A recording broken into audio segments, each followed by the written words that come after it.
ورحمة الله وبركاته. وعليكم السلام ورحمة الله وبركاته. الحمد لله رب العالمين والعاقبة للمتقين ولا عدوان إلا على الظالمين. أشهد أن لا إله إلا الله وحده لا شريك له. أشهد أن محمدا عبده ورسوله وصفيه من خلقه وحبيبه. أشهد أنه قد بلغ الرسالة وأدى الأمانة ونصح للأمة وتركنا على المحجة البيضاء ليلها كنهارها لا يزيغ عنها إلا هالك. اللهم اجمعنا به كما آمنا به ولم نره، وارزقنا حوضه، اسقنا من يده الشريفة شربة لا نضمع بعدها أبدا، اللهم آمين. Hadirin dan sahabat-sahabat semua, sudah berkumpul di malam yang berbahagia ini untuk kita dengar sedikit cerita berkaitan dengan Perang Badar. Sesuai dengan judul kajian kita pada malam yang berbahagia ini, yaitu mengutip hikmah dari peristiwa Perang Badar. Perang Badar adalah peperangan yang pertama sekali terjadi di dalam Islam, yang secara resmi diizinkan oleh Allah untuk berperang. Nah, jadi ada baiknya kita sekilas menceritakan peristiwa terjadi peperangan ini. Nah, nanti kita akan mengambil di sela-sela itu atau setelah itu hikmah-hikmah yang terkandung dari peristiwa itu, juga beberapa pelajaran. Sebenarnya Rasulullah SAW setelah beliau tiba di Madinah Al-Munawwarah, tidak langsung Allah memberi izin kepada beliau untuk melakukan peperangan. Makanya salah satu misi utama yang dilakukan oleh Rasulullah SAW pada saat beliau di awal-awal berada di Madinah Al-Munawwarah, yaitu melakukan persaudaraan antara para sahabat yang datang dari Mekah yang disebut dengan Muhajirin dengan para sahabat yang ada di Madinah Al-Munawwarah, yaitu yang disebut dengan Al-Ansar, ya, persaudarakan antara satu dengan yang lain. Kemudian di antaranya Rasulullah membangun masjid sebagai wadah tempat berkumpulnya para sahabat, tempat berkumpulnya Rasulullah dengan para sahabat, tempat bermusyawarah, tempat melakukan ibadah, tempat mengatur strategi perang, tempat untuk menyampaikan aspirasi dan sebagainya. Kemudian di antara misi lain yang dilakukan oleh Rasulullah SAW, menjalin perjanjian dengan masyarakat yang tidak seakidah, ya. Menjalin perjanjian dengan masyarakat Yahudi. Bunyi perjanjiannya lebih kurang, kalau kami diserang, kalian ikut membantu. Jadi sama-sama kita menjaga kota kita ini. Kota Madinah ini adalah kota kita bersama. Kalau ada terjadi penyerangan dari luar Madinah, maka kita sama-sama mempertahankan kota kita ini. Terserah agama kalian apa, itu yang disebut dengan piagam Madinah, ya, piagam Madinah. Itu misi-misi yang mula-mula dilakukan oleh Rasulullah SAW sampai Allah memberi izin untuk melakukan misi yang lebih berat lagi, yaitu misi peperangan. Pada saat Allah memberi izin kepada Rasulullah untuk berperang, maka di sini Rasulullah dan para sahabat sudah mengatur membentuk barisan tentara.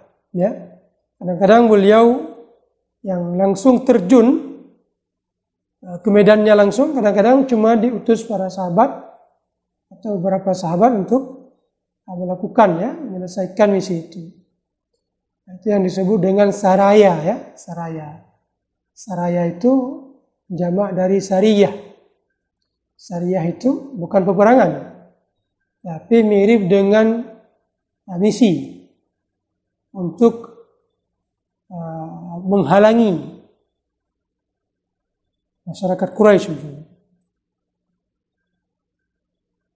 Namun demikian, sebelum misi itu dilakukan oleh Rasulullah SAW, atau mungkin dalam waktu yang bersamaan, Rasulullah mengirim pasukan, mengirim Hamzah untuk mengejar misalnya pedagang Quraisy.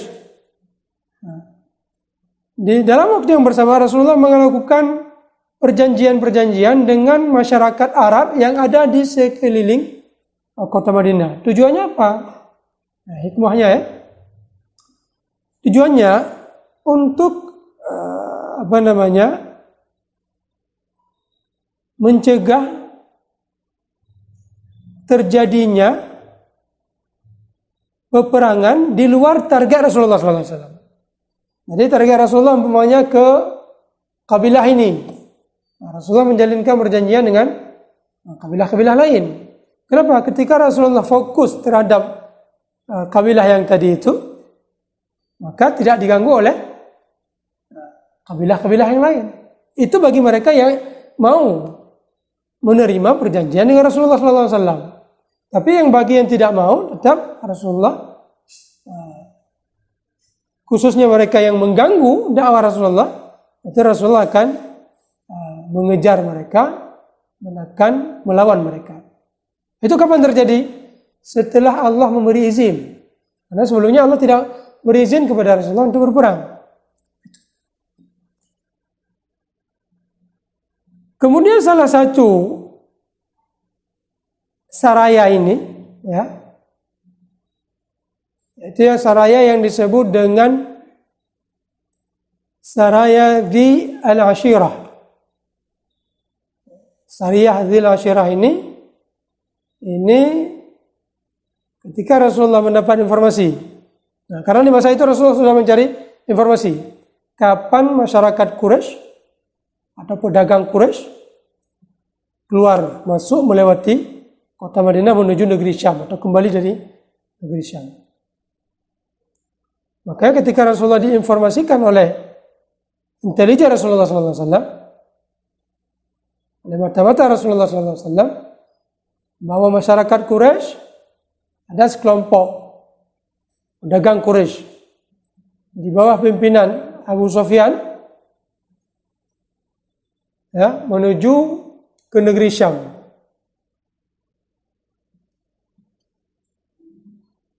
Kemudian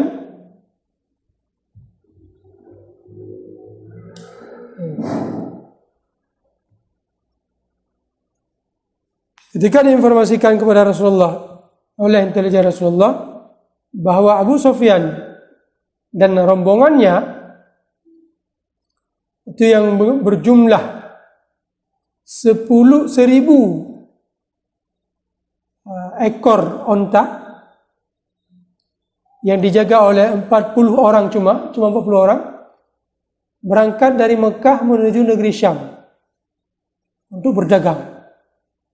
Pada saat mereka berangkat itu tentu saja mereka membawa barang, ya, untuk dijual di negeri Syam, ya. Nanti akan dibeli barang lain dibawa pulang ke Mekah. Rasulullah mengirim pasukan mengejar mereka. Kenapa dikejar? Untuk ganti rugi terhadap harta masyarakat Madinah yang berasal dari Mekah, yaitu Al-Muhajirin, yang sekarang sudah berada di bawah kekuasaan kafir Quraisy. Jadi mereka pada saat hijrah, tidak semua barang mereka bawa ke Madinah Munawwarah. Jadi jatuh ke tangan masyarakat Quraisy. Nah, maka ini kesempatan untuk kita ambil gantinya. Ya. Maka pada bulan Jumadi Al-Ula, Rasulullah mengejar mereka sebelum mereka berangkat tiba ke negeri Syam. Akan tetapi kejaran itu tidak menuai hasil karena mereka lolos dari kejaran Rasulullah SAW dan tiba di negeri Syam. Itu misi pertama Rasulullah SAW untuk mengejar Abu Sufyan dan rombongannya ini. Kemudian Rasulullah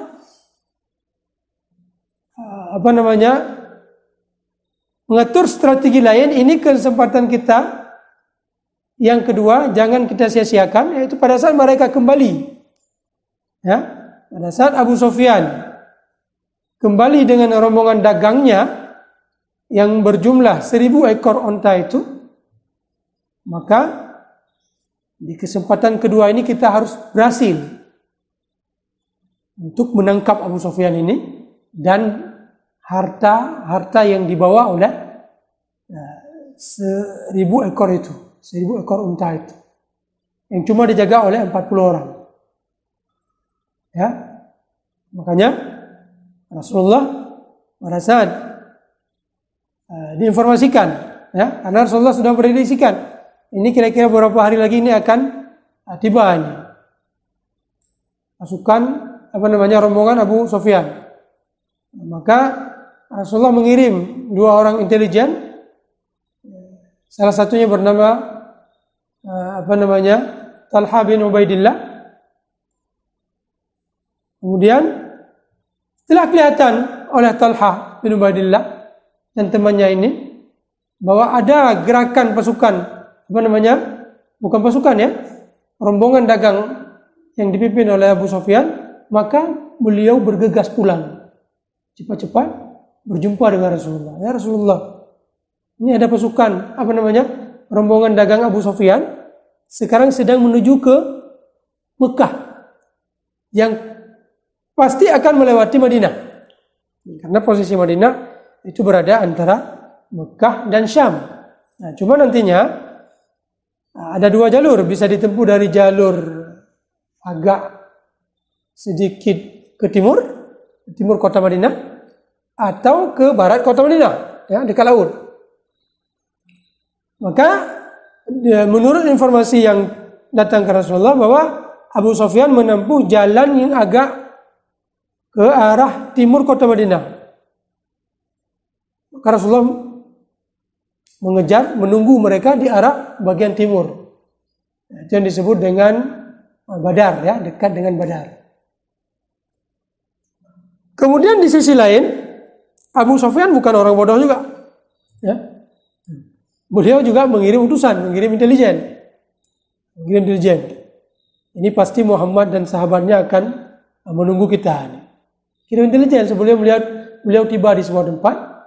Nah, kemudian intelijen itu balik bahwa betul Muhammad ini sedang menunggu kita di arah Badar, daerah timur kota Madinah.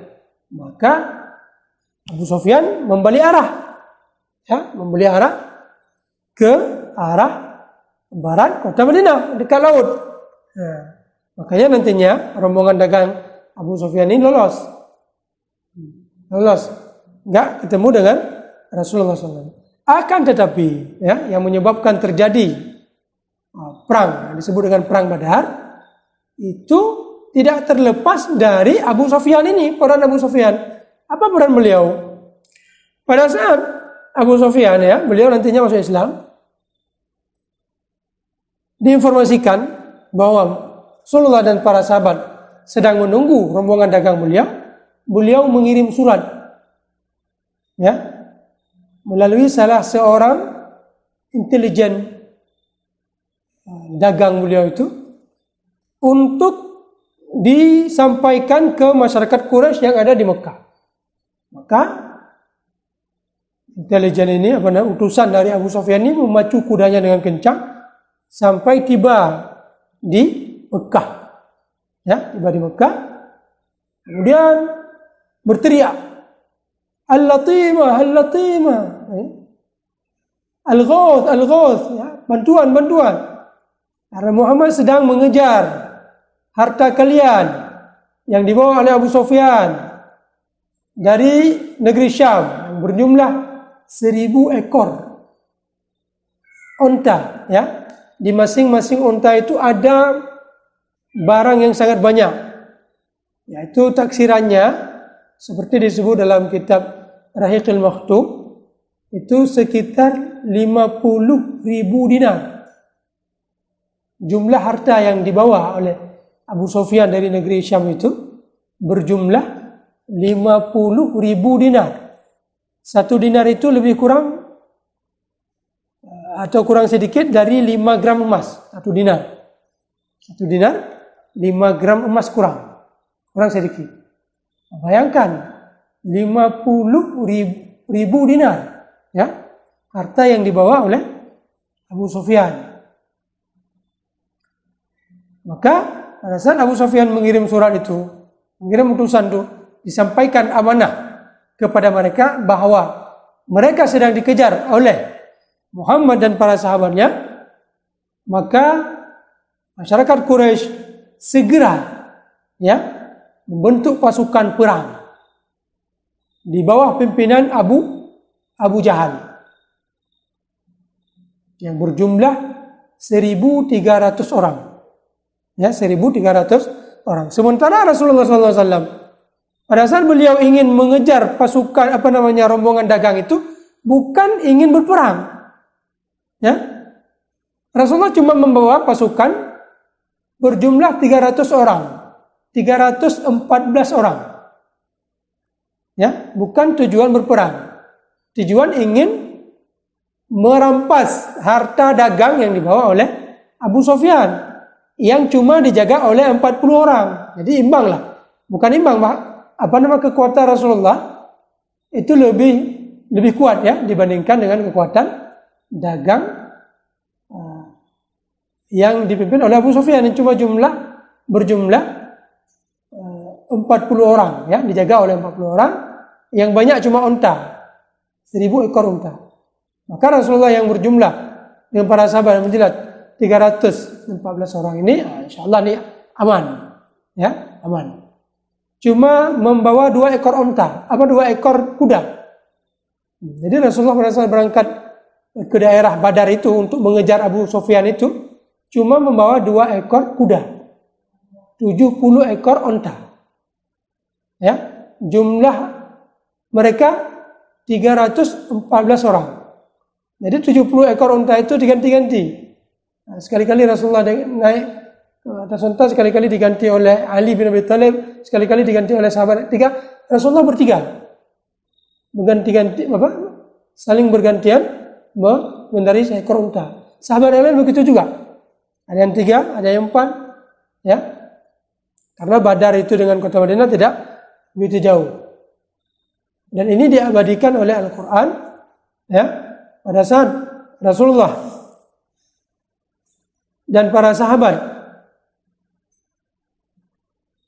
ingin, ya, merampas harta dagang Abu Sufyan ini. Allah berfirman, wa idh ya'idukumullahu ihdat ta'ifataini annaha lakum wa tawadduna anna ghaira dhati syaukati takunu lakum wa yuridullahu an yuhiqqal haqqa bikalimatihi. Jadi pada saat, ya, kalian dijanjikan oleh Allah salah satu di antara 2 kelompok ini, kelompok dagang dan kelompok perang, yaitu perang Badar yang pasukannya dikirim oleh Abu Sufyan yang berjumlah 1.300 orang itu. Setelah dikirim surat oleh Abu Sufyan ke Abu Jahal, lalu Abu Sufyan mengarahkan rombongannya ke arah barat, ya, sehingga tidak bisa dikejar lagi oleh Rasulullah SAW. Ya, Dan dalam waktu yang berdekatan itu tiba pasukan dari kota Mekah, pasukan yang dipimpin oleh Abu Jahal. Nah, makanya Abu Sufyan mengirim lagi surat. Ketika beliau sudah lolos dari kejaran Rasulullah, kirim surat lagi kepada pasukan Quraisy yang sudah tiba di Badar. Ini kami sudah lolos, ya, harta kalian sudah aman. Nah, jadi nggak perlu lagi berperang. Jadi rombongan perang itu yang dibawa oleh Abu Jahal itu oke lah. Apa yang lagi kita berperang?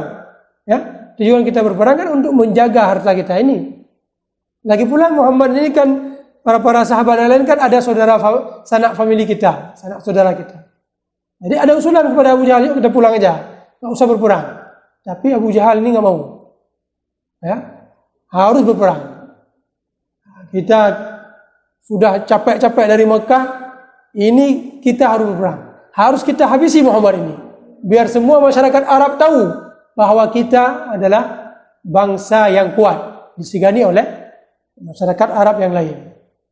Maka akhirnya karena keras kepalanya Abu Jahal ini, terjadilah dinamakan dengan peperangan.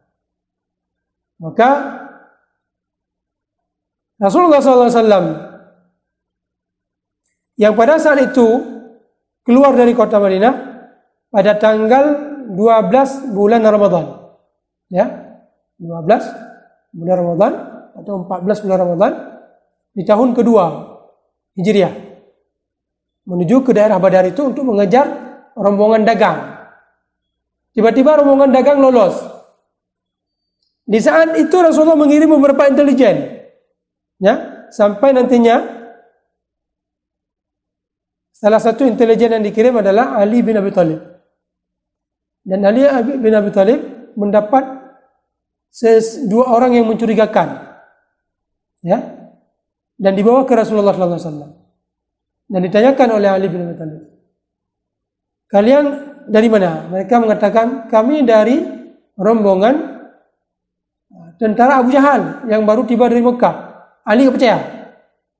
Jangan berbohong, kalian pasti dari rombongan dagang Abu Sufyan. Kenapa? Karena mereka sangat berkeinginan untuk merampas harta dagangan ini. Ya, sangat berkeinginan. Sehingga Rasulullah pada saat itu beliau sedang salat.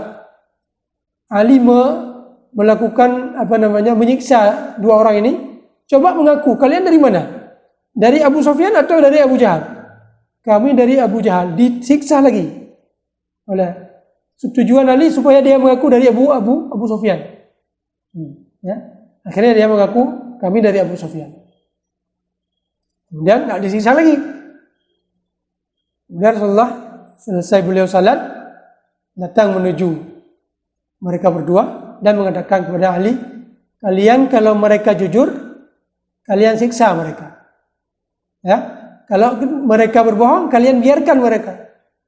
Jadi Rasulullah tahu bahwa kedua mereka ini benar sesuai dengan pengakuan mereka yang pertama, yaitu dari rombongan Abu Jahal, ya. Kemudian Rasulullah bertanya,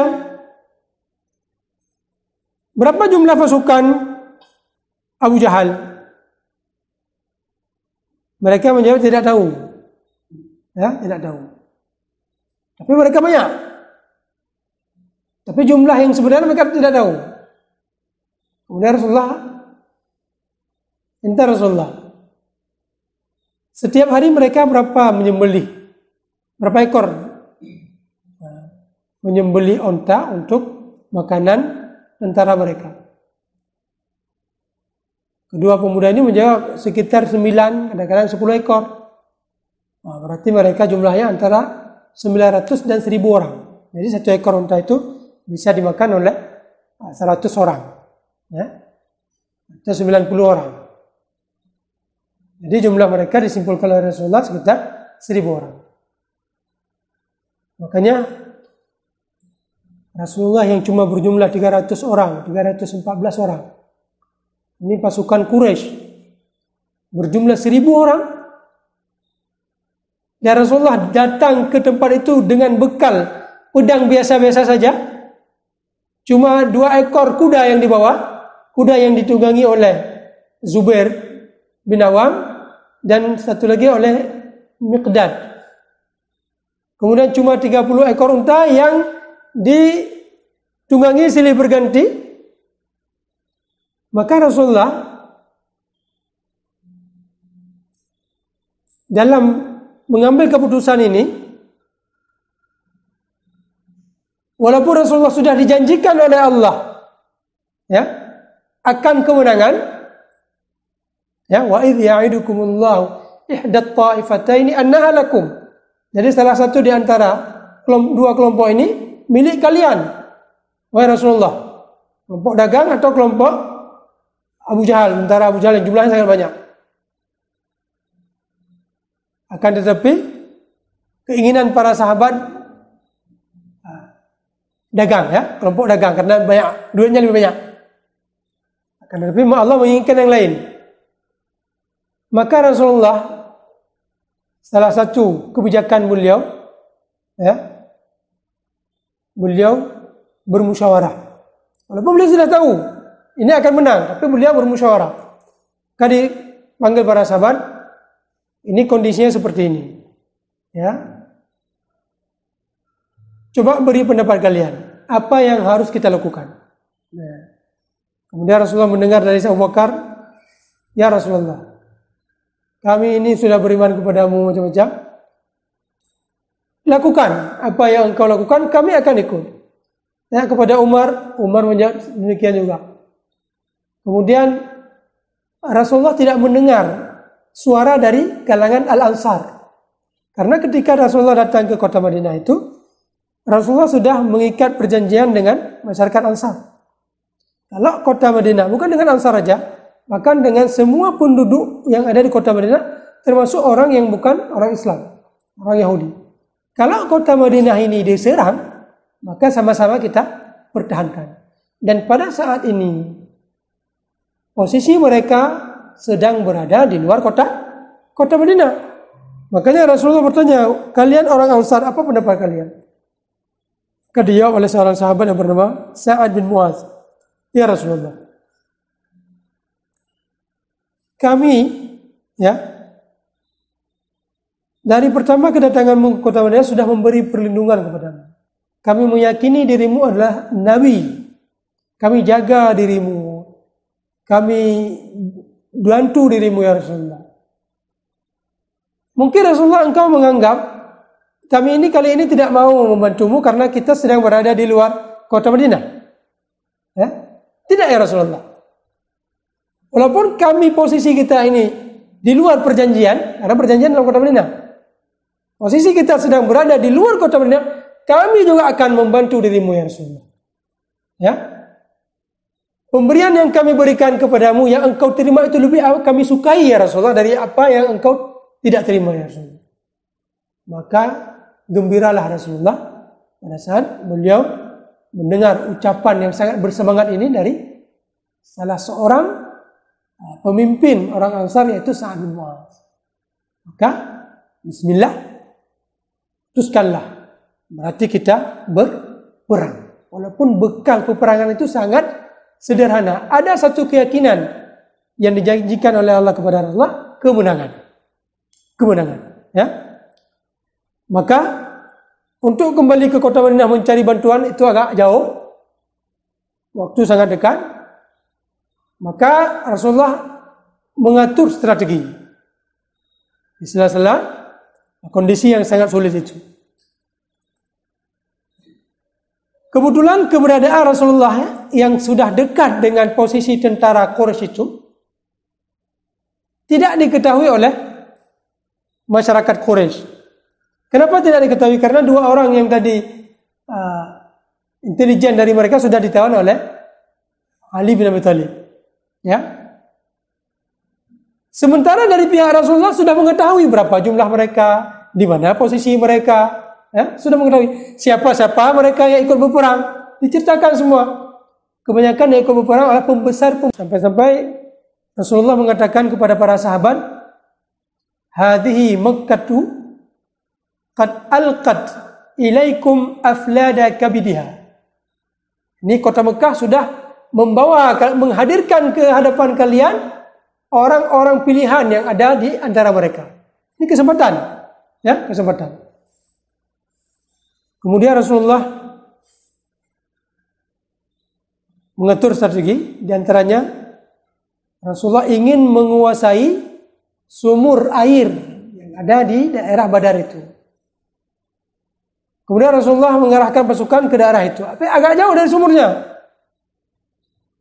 Kemudian ada seorang sahabat yang bernama Habbab bin Mundzir mengatakan, ya Rasulullah, ini Rasulullah ya tidak egois, ya, jangan mentang-mentang beliau sebagai pemimpin, ya, semua pendapat beliau harus diterima. Tidak.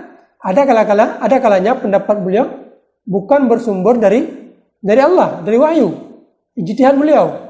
Jadi ada hak bagi para sahabat untuk memberi masukan, ya.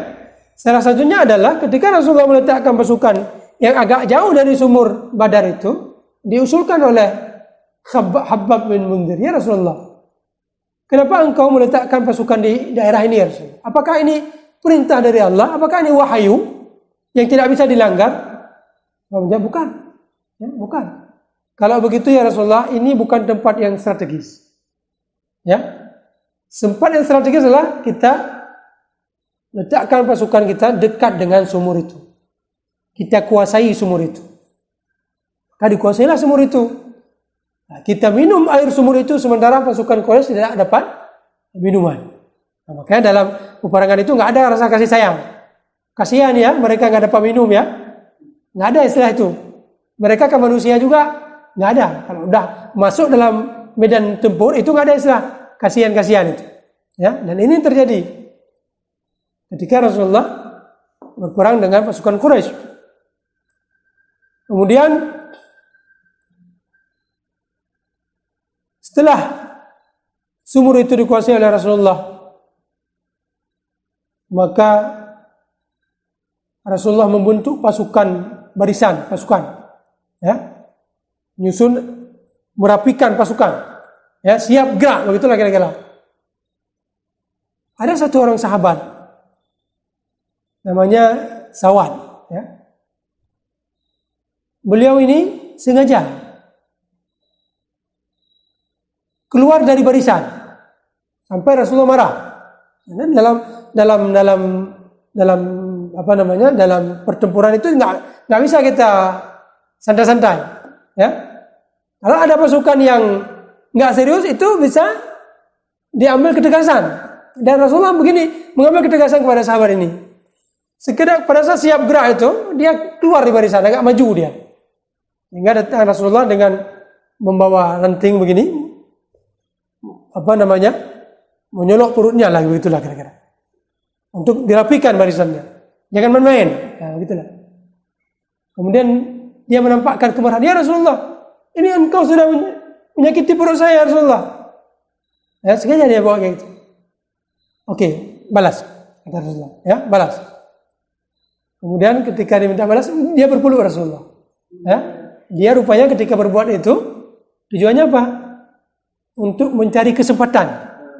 Dia berposisi dekat dengan Rasulullah sehingga dia bisa meluk Rasulullah. Kenapa engkau lakukan ini? Kata Rasulullah. Ya Rasulullah, mungkin kali ini saya tidak berjumpa lagi dengan engkau ya Rasulullah. Ya, dan ini kesempatan saya menyentuh kulit saya dengan kulitmu ya Rasulullah. Ya, sampai begitu cintanya para sahabat kepada Rasulullah. Kemudian setelah pasukannya terbentuk, Rasulullah mengatakan, ini tidak ada satupun yang bergerak sebelum mendapat aba-aba dari saya. Ini jarak antara dua pasukan jauh.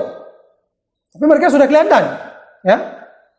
Nah, jangan ada yang bergerak sebelum ada aba-aba terakhir dari saya.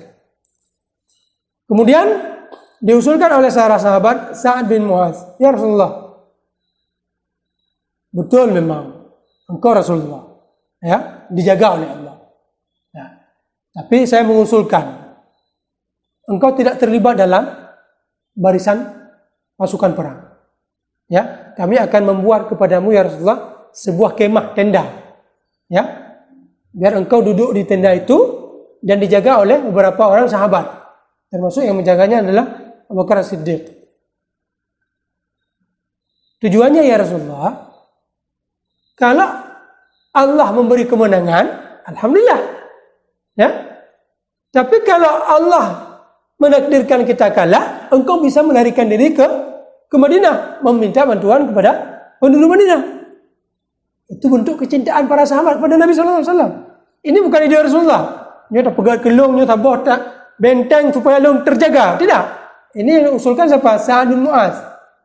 Ya, salah seorang sahabat yang berasal dari kota Madinah. Masya Allah, Rasulullah menyanjung beliau. Boleh, ya boleh. Pun Rasulullah sebenarnya tidak punya keinginan untuk itu. Itu usul dari salah seorang pasukan beliau dan Rasulullah menerima.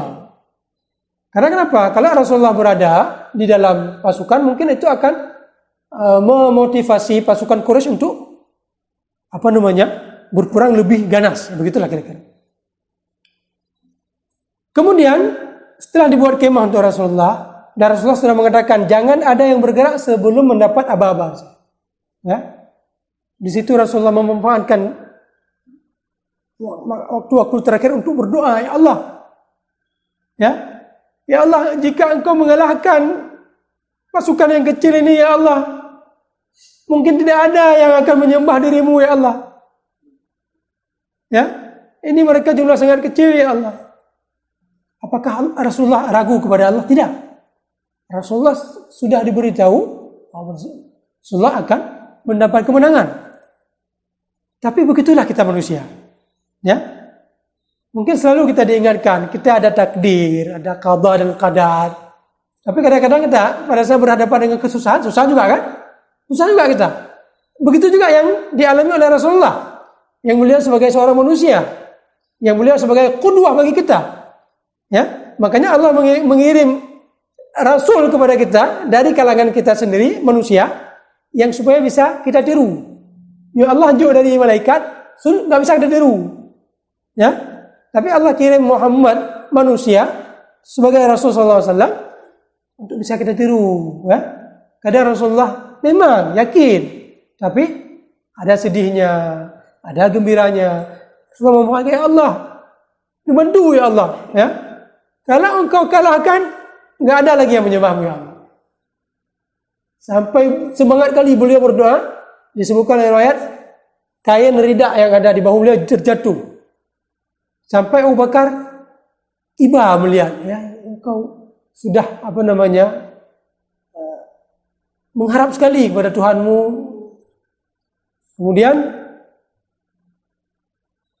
telah Rasulullah mendapat dikabulkan doa beliau, ya, dan langsung Allah berikan bantuan berupa malaikat, ya, yang berjumlah 1000 orang. Allah langsung kirim malaikat. Jadi kan Rasulullah berdoa, ya. Kemudian setelah Rasulullah berdoa sampai istastaghithuna rabbakum. Ingatlah wahai kalian pada saat engkau ya Rasulullah bermohon, tastaghithuna rabbakum fastajaba lakum. Kemudian Allah menerima doamu. Anni mumiddukum bi alfin minal malaikati murdifin. Jadi engkau berdoa, ya Allah, nyono butalo ya Allah. Abe ya Allah, ana tahu temaron. Begitulah kira-kira. Kemudian pada saat itu Allah mengirim Al-Quran, ayat.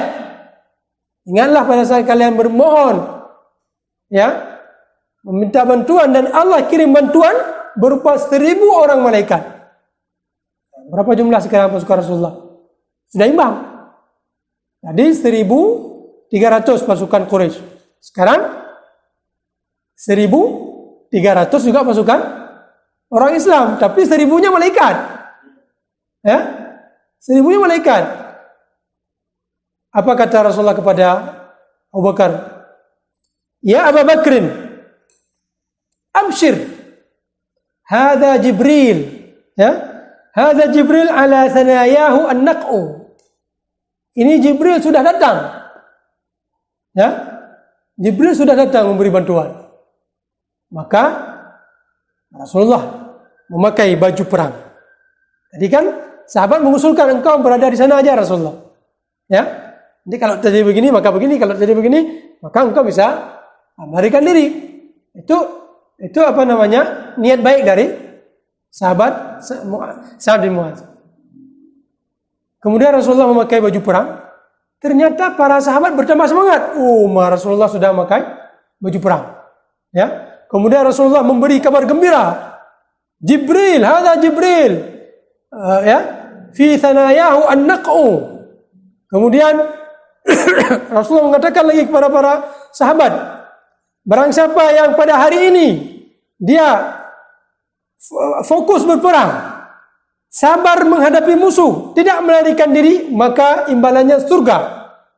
Kemudian Rasulullah mengatakan, seakan-akan saya sudah melihat Abu Jahal matinya di sini, si fulan ini matinya di sini, abunya mati itu.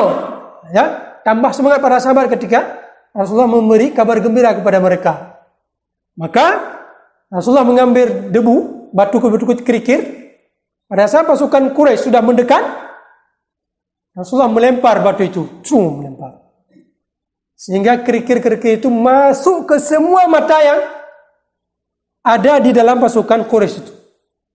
Ya, syahatil wujuh kata Rasulullah. Brutal wajah waraku. Begitulah kira-kira. Malang sekali wajah kalian hari ini. Tambah semangat para sahabat. Maka terjadilah peperangan. Ya, tapi peperangan yang terjadi ini tidak langsung berhadapan. Pada saat mereka sudah dekat, majulah 3 orang dari pasukan Quraisy, 3 orang dari pasukan Rasulullah untuk yang namanya mubarazah. Mubarazah itu perang 1 lawan 1. Ya, maka Rasulullah memilih paman beliau Hamzah Majurun. Memilih lagi sepupu beliau Ali Majurun. Ya, Ali bin Abi Thalib. Ada satu lagi Ubaidillah kalau nggak salah namanya. Yang paling tua di antara mereka Ubaidillah ini. Dalam posisi-posisi rumit ini Rasulullah kita. Kalau kita dalam posisi rumit mungkin ini anak-anak kita, adik-adik kita, babang kita, paman kita jauhkan. Tapi Rasulullah dalam posisi rumit Hamzah. Dalam pamanlun, Majurun.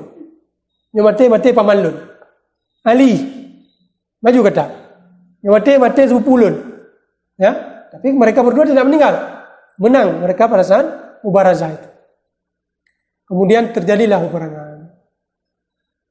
Dan terlihat malaikat pada saat perang terjadi peperangan dahsyat itu. Malaikat memotong leher orang kafir, ya. Bahkan Sayyidina Abbas mengatakan ada seorang Ansar mengatakan saya yang menawar Abbas ini. Abbas nggak terbunuh pada saat itu. Karena Abbas sudah diwasiatkan oleh Rasulullah kepada para sahabat, kalau kalian berjumpa Abbas jangan kalian bunuh, karena dia sudah beriman. Karena dia datang dari Mekah ke situ dalam keadaan terpaksa. Dia sudah beriman, cuma dia menyembunyikan keimanannya. Rasulullah mengatakan kalau kalian berjumpa dengan dia, jangan kalian bunuh. Kemudian Abbas ini ditawan. Siapa yang tawan Abbas? Orang Ansar ini mengatakan saya yang tawan. Abbas mengatakan bukan kamu yang tawan saya. Yang tawan saya orangnya putih, tinggi, bersih, baju putih. Siapa berarti? Malaikat yang tawan Abbas. Malaikat yang tawan Abbas. Jadi ada beberapa orang tawanan, sekitar 70 orang tawan dari kalangan Quraisy, dan 70 orang meninggal dunia dari kalangan Quraisy, yang selebihnya melarikan diri. Jadi 70 orang tawanan, 70 orang lagi meninggal, selebihnya melarikan diri. Yang menjadi tawanan ini ditebus. Untuk satu orang mereka itu ditebus dengan jumlah uang dirham, ya. Kemudian yang tidak punya uang itu mereka diminta untuk mengajar 10 orang anak yang belum bisa membaca. Ya, ajar baca tulis. Nah, begitulah sekilas cerita tentang perang Badar yang dimenangkan oleh Rasulullah SAW dan para sahabat. Nah, sekarang kita ingin mengambil hikmah, ya. Mengambil hikmah. Memang peperangan Badar ini tidak sesuai dengan apa yang direncanakan oleh Rasulullah dan para sahabat. Dan begitulah kehidupan ini. Kita merencanakan A, Allah menghendaki kepada kita B, dan B itu lebih baik kepada kita. Ya, mereka merencanakan merebut pasukan dagang. Ternyata di luar dugaan mereka dihadapkan dengan peperangan, dan itu lebih baik kepada mereka karena peperangan itu dimenangi oleh mereka. Ya, dan rampasan perangnya lebih banyak lagi ketimbang dengan dagang tadi, karena pasukan perang ini kuda, onta, orang itu ditebus, ya, dengan uang lagi. Jadi apa yang Allah inginkan kepada kita itu lebih baik kepada kita. Itu yang pertama. Kemudian pada saat mereka kembali dari medan perang itu, mereka berselisih para sahabat ini. Nyo dah ghanimah, nyo dah bagi-bagi, nyo talong, nyo darah karu, ribut mereka masalah pembayaran ghanimah. Sehingga diminta semua ghanimah itu dikumpulkan di satu tempat. Kita tunggu keputusannya dari Allah. Maka turun ayat, Yas'alunaka 'anil anfal, qulil anfalu lillahi war rasul. Kalian bertanya tentang rampasan perang, ya. Pada saat kalian sangat berambisi untuk memperoleh harta itu, ini para sahabat berambisi kali, ya. Nyo yang pokoknya, berarti harta kalian jangan keluar. Harta rampasan perang itu untuk Allah dan Rasul. Setuju? Terpaksa mereka setuju. Ya, setuju. Karena langsung perintah dari Allah. Maka kerakusan itu bisa hilang. Makanya ketika mereka rakus, Allah nggak kasih. Ya, ketika mereka sudah pasrah, Allah berikan.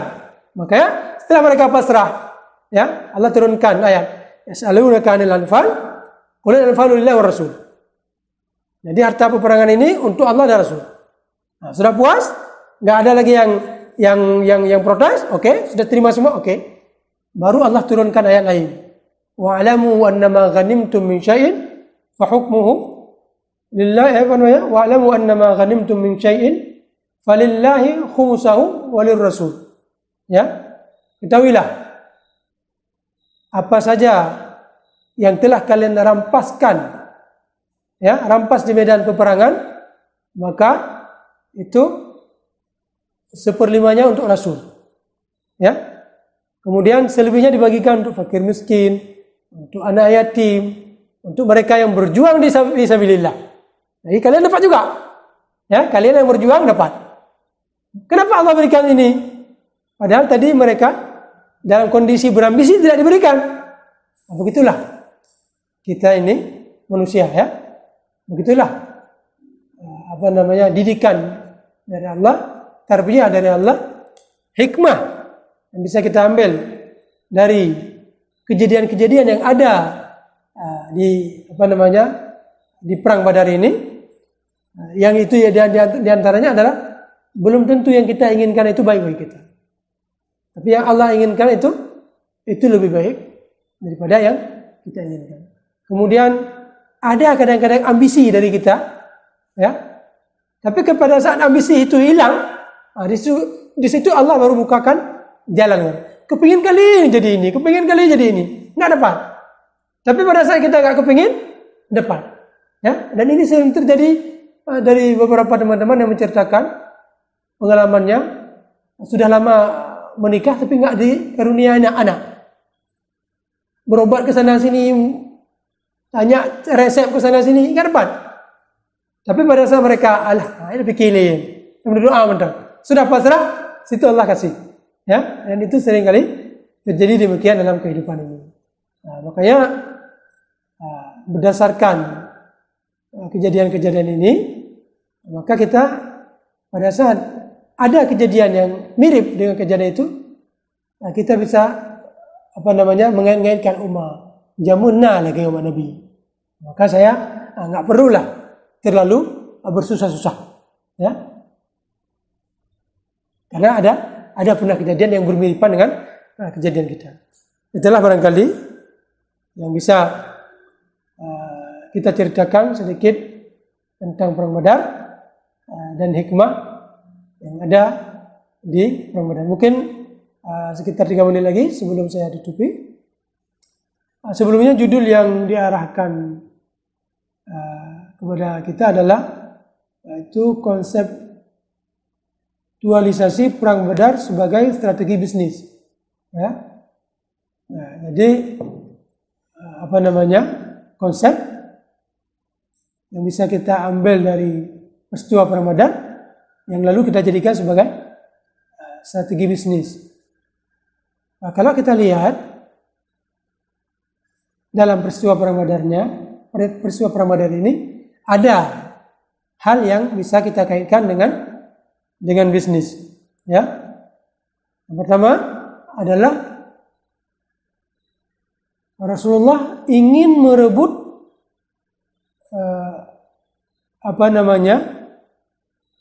ingin merampas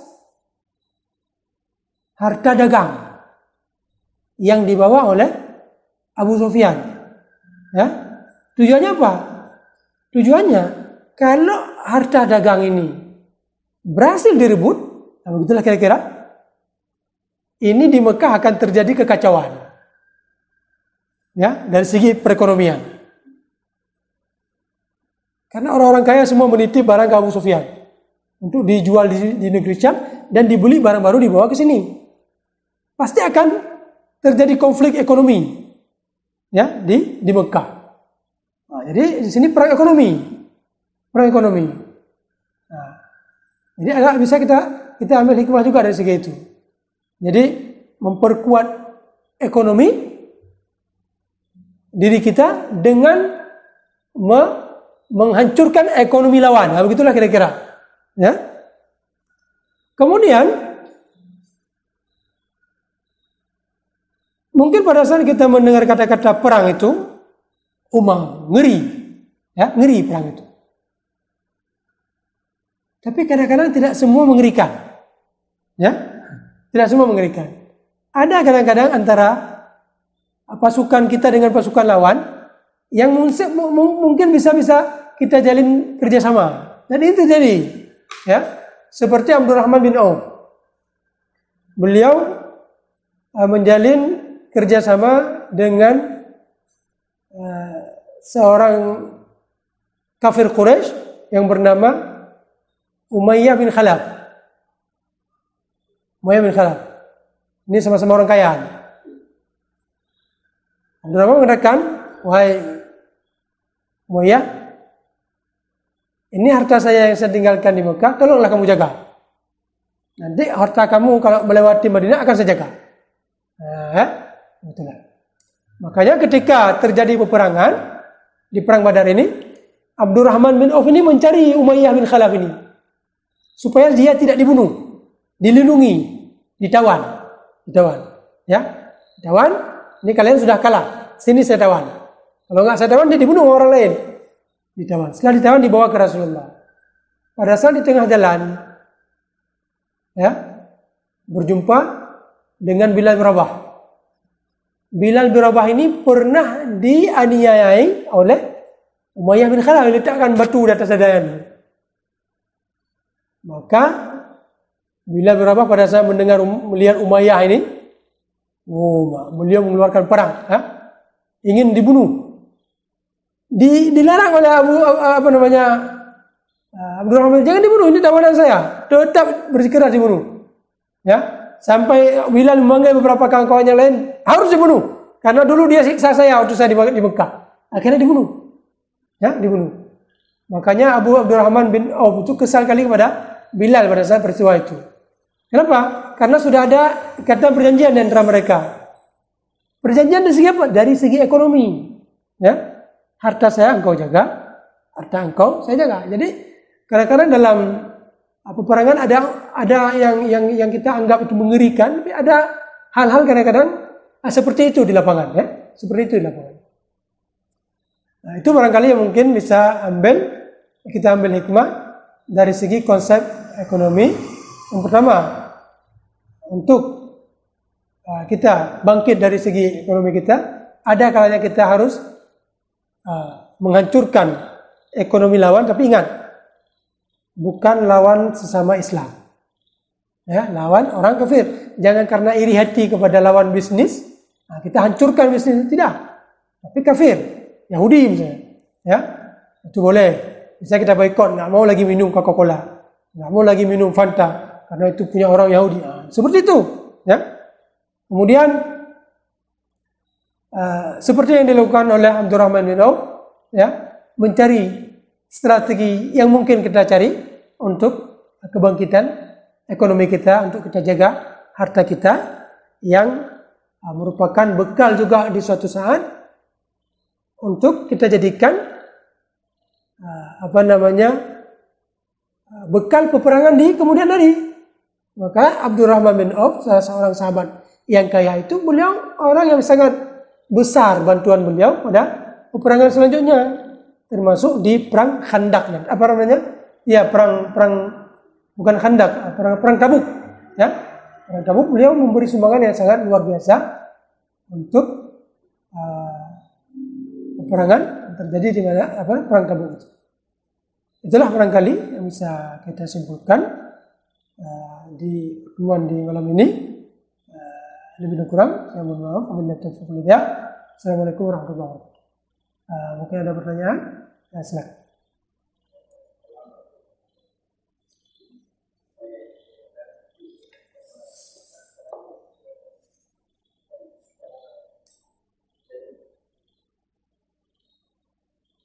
Silakan.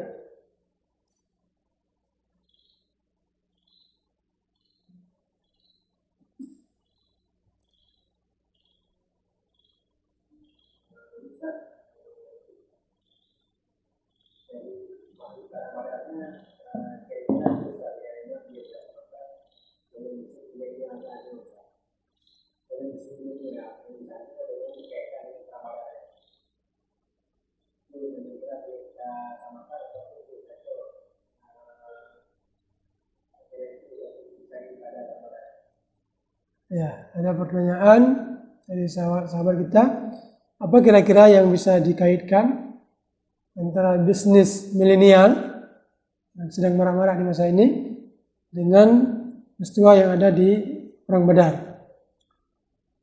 Tadi sudah kita sebutkan bahwa salah satu cara yang dilakukan oleh Rasulullah SAW dan para sahabat untuk memperkuat barisan beliau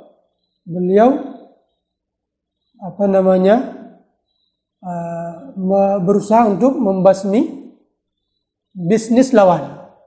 Dalam tanda kutip, lawan yang dimaksud di sini adalah lawan kafir yang berperang sama kita. Ya, bukan Cina peneong ya, ada kedewaannya, bukan. Ya, itu perlu digarisbawahi.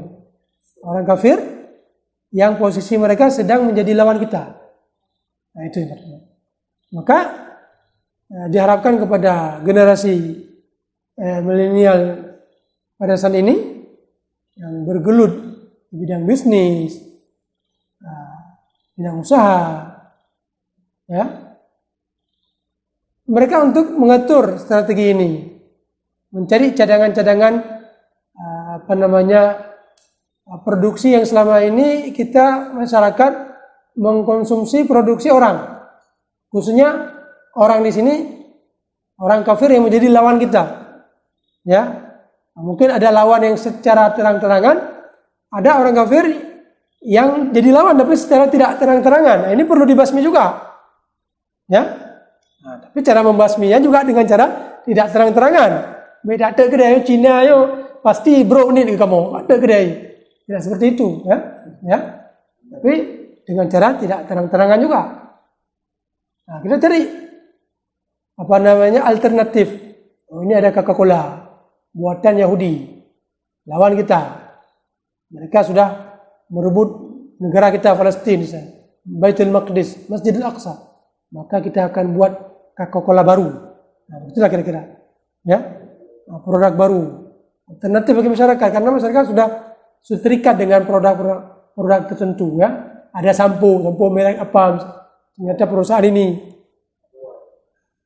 Aqua misalnya, ya, ini Le Mineral juga punya orang itu juga. Ya, mungkin ya, atau punya sebuah orang Perancis ya. Nah, begitulah kira-kira. Ya, jadi harapan kita kepada generasi milenial ini yang bergelut di bidang bisnis ini untuk mencari alternatif barang-barang produksi yang selama ini kita mengkonsumsi punya orang, untuk kita konsumsi barang kita sendiri. Ya, itulah barangkali yang bisa kita kaitkan. Kemudian menjalin kerjasama. Tidak terhalang untuk kita jalankan kerjasama, walaupun mereka musuh kita. Nyuci nih, aku mulai oleh baju.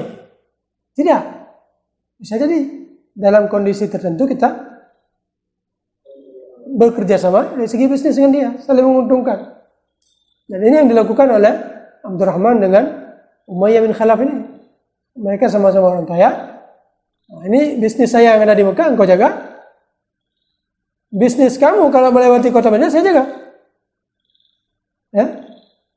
Cuma tadi karena kelihatan oleh Bilal, Pabe juga karena polo nyebut. Ya. Bilal yang mengazab Bilal, Ahad itu, Umayyah bin Khalaf ini meletakkan batu di atas dada beliau. Maka beliau sangat geram pada saat berjumpa dengan Ubay yang dapat perlindungan dari Abdurrahman bin Auf.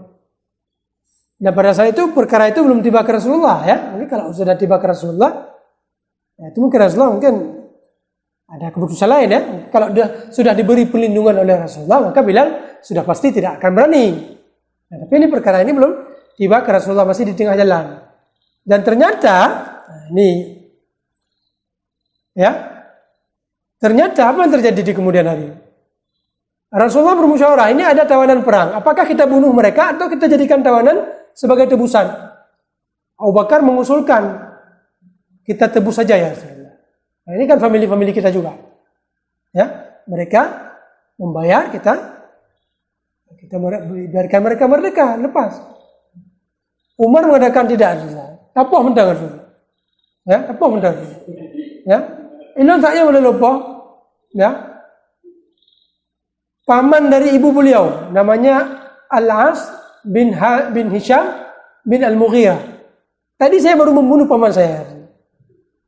Karena paman dari ibu beliau, ibu Umar namanya Khaythamah bin Hisham bin Mughirah. Paman beliau Al-As bin Hisham bin Mughirah. Barusan saya bunuh. Jadi kita bunuh aja Rasulullah. Itu salah Umar.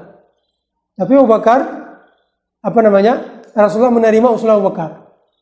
Ya. Ternyata keesokan harinya Rasulullah dan Abu Bakar menangis.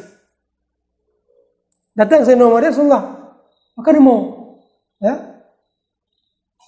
Wahai Umar, pakiban han kamomo, ya. Allah keputusan wahyu, gedar kamu berdua. Nah, ya begitulah kira-kira. Kenapa? Makana linabiyyin ayyakuna lahu asra hatta yuskhina fil ard. Makana linabiyyin ayyakuna lahu asra hatta yuskhina fil ard. Tidak layak bagi seorang nabi untuk memperoleh tawanan. Ya, jadi Rasulullah dimarahi oleh Allah. Abu Bakar dimarahi oleh Allah karena mereka apa? Memutuskan mengambil tawanan. Tidak mengambil pendapat Umar. Ya. Makanya mereka menangis. Ya, menangis. Masuk Rasulullah SAW. Makanya apa yang dilakukan oleh Bilal membunuh Umayyah bin Khalaf itu ada benarnya. Ya, walaupun itu sudah jadi tawanan dari sahabat Nabi yaitu Abdurrahman bin Auf. Karena ternyata mengambil tawanan tidak dibolehkan, tapi sudah terlanjur disetujui oleh Rasulullah dan melakukan perjanjian dengan orang kafir Quraisy itu. yang sudah ditawan itu. Jadi di kemudian hari tidak dibolehkan lagi mengambil tawanan. Ya. Tapi adalah ayat lain juga yang di peperangan berikutnya nanti diizinkan, ya, diizinkan oleh Allah untuk mengambil tawanan. Ya, itulah barangkali mungkin bisa kita sampaikan. Ada lagi?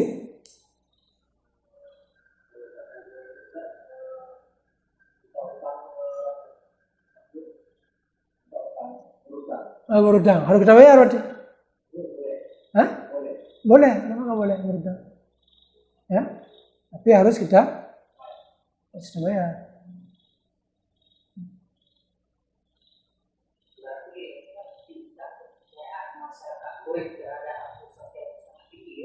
Sehingga apabila harta yang dibawa Abu Sufyan dicuri ataupun hilang, terjadi krisis ekonomi di masyarakat Quraisy. Iya.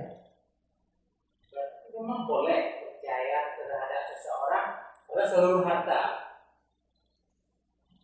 Memang begitu ya, kebiasaan mereka. Ila fi Quraisy, termasuk Rasulullah dipercayakan oleh Sayyidah Khadijah untuk membawa harta beliau untuk didagangkan. Nanti bagi dua, hubungannya begitulah yang terjadi.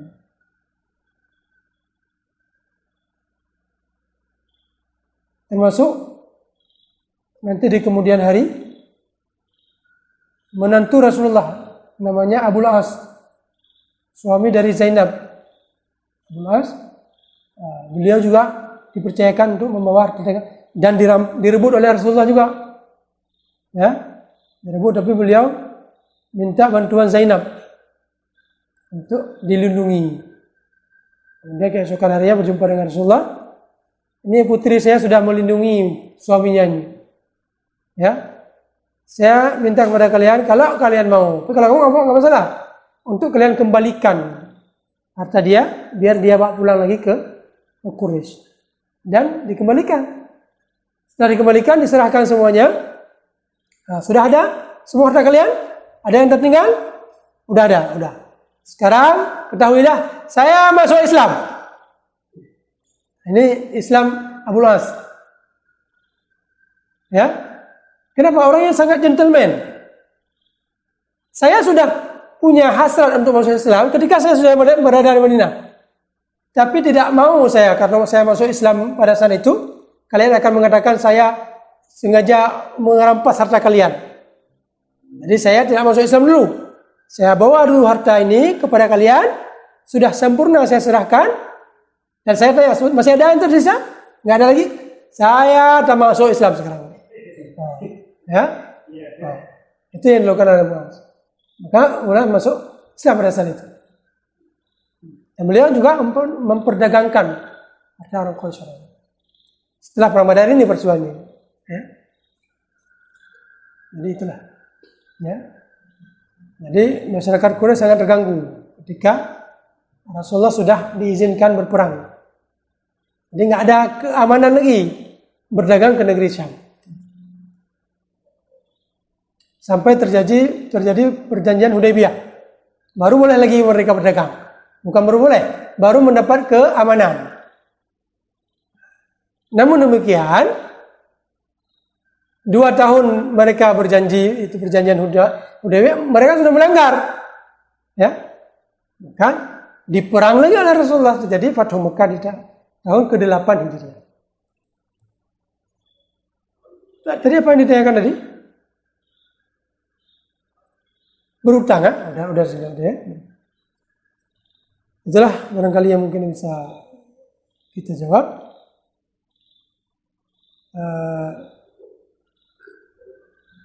Mudah-mudahan ada faedahnya kajian kita pada malam yang berbahagia ini. Kita tutup dengan doa kafaratul majlis. Subhanakallahumma wa bihamdik, asyhadu an la ilaha illa anta, astaghfiruka wa atubu ilaik. Assalamualaikum warahmatullahi wabarakatuh.